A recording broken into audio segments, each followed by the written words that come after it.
siya na tao. Okay? Because, it says in the Word of God, he belonged to the house and line of David. He went there to register with Mary, who was pledged to be married to him and was expecting a child. Okay, gusto na ako i-explain na naman. Kaya ako muna kasal sila. Ang sundo ni Mary, he was pledged to be married. Engaged. Dato pa ba, kung lang siguro si Joseph na sundo, will you marry me? Diba? Ang mga anak daw. Now, listen. Sa panahon nila, ang kahimo anak, dili ang magtrato na sila'y ginasulti o kanang gahahon sa ganito mga kanang matchmaker. Sila'y matchmaker.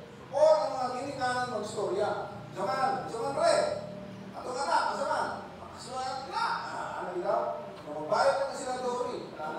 Now, once pledged to be married ka na, okay? Panahon nila, consider kasal na mo. You are already considered married. The moment, okay na, libre, okay na. Kasalo na sila. Kasal na. Okay? No.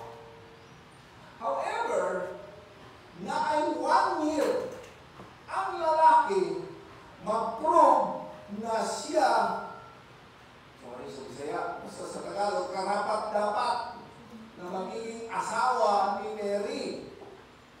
So, kung saan niya, makto siya sa balay sa babae, maglimpyo siya dito, magluto ka, mahimo siya ka na dyan. Kinahanglan, mahimo siya ka na dyan.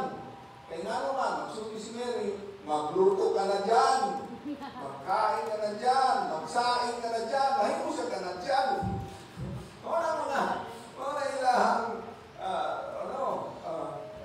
sana kinahanglan mo. So, pledge to be married.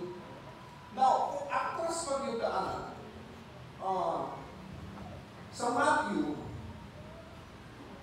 nakay nahitabo. Okay, basahan ako dito. Continue sa lago.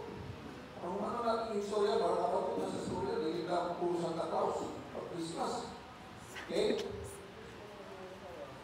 Pledged to be married to him and was expecting a child. Now, ang question nato dili, kung wala kasal sila, pero dili sila mag-ipon, after 1 year pa sila pwede mag-ipon, ano na buntis man si Mary? Kung basahan nato sa laing gospel, sa Matthew, dito nato mahibawaan kung saan nahitabo. Kaya ang Holy Spirit, through the angel Gabriel, mag-add to kay Mary, nag-iingnan niya si Mary, you are favored among all women. Ganahan ko, anak. Ay sa Romano Katoliko, favored among women yun as si Mary. Blessed are you, among women. Blessed are you among women, and blessed is the fruit of your womb, Jesus. Di ba mga nasakan? Blessed yun is Mary. Kaya nga naman, ang sulit sa angel, may mabuntis ka through the Holy Spirit. Ang tugat ni Mary, saan mo na pagbuntis? Dako ka mo, paano ko naka-experience ng lalaki? Ang nili, ang Holy Spirit. Now, muna-una kami dun eh. Si Joseph, nituon si Mary sa iyaka one day. Siguro nakapansin na si Joseph. So na, nakita na kung mga lahi na kita. Hindi mag-confess si Mary karon. Ay, Mary. Joseph, sabi niya, buntis ko. Lalaki. Lalaki.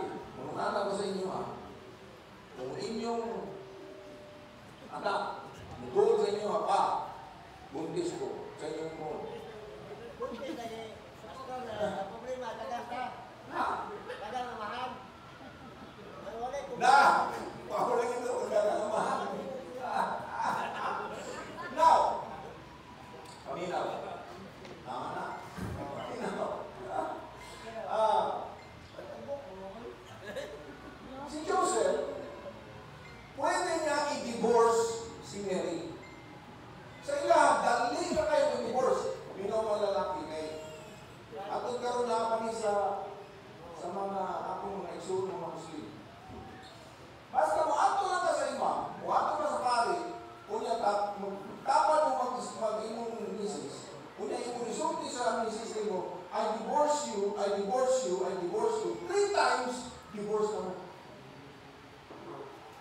So si Joseph was planning to do that. Hinurunta niya. Ang problema,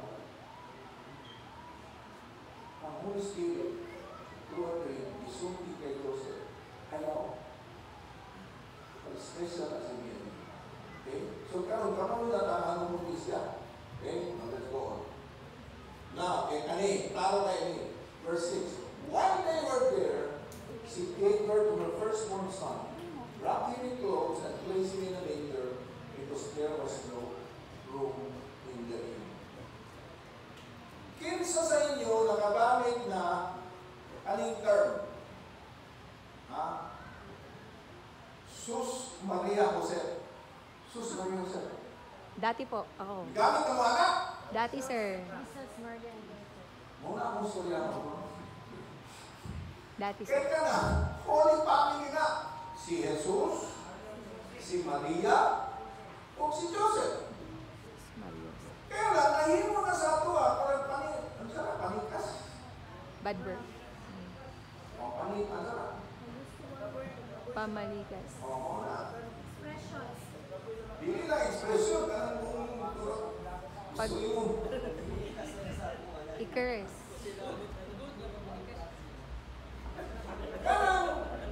Kanang term, pwede kita sasabihin. Diba, minsan sa balay na ibilin. Kami na kami bilin sa balay. So, kanang kayo ang bilin. Now, tanaw na ito ang mga characters diha sa bilin. Una, si Joseph. Nagstorya na tabahin kay Joseph. Ikaduha, istoryahan na nato bahin kay Mary. Si Mary was willing to obey and follow God. Okay? Now, let's talk about the other characters in the Belen. Usa-usa pa man nasa Belen? Shepherds. Tama? Correct. Sa Liyog, bigyan na lang ako pasahod, kaya mudumay na ka. Mga Ang sheep. mga shepherds, ang anghel na pakita sa ilaha, isulti na naay born in swaddling clothes, lying in a manger, giakto nila. Mao nang makita nato sa Belen na ay mga shepherds. Inaw sa pa na sa Belen? Mga girls, kung sa pa na sa Belen? Animals. Shepherds. Di ba na ay 3 kings? 3 kings na nag-offer. 3 kings. Pero marami man Okay. yun. Di mo kasigurado kung kings na sila. Wise Ang men. mga nasulti, Magi's. Wise No. men. Wise men. Wise men. Marami. Hindi lang tatlo. Okay? Pero kung tanawin niyo sa original language, muna sila mga Magi's. Teachers. Ano yung mga Magi? Now, tulo. Tulo, tama? No. Wala sa Bible. In history,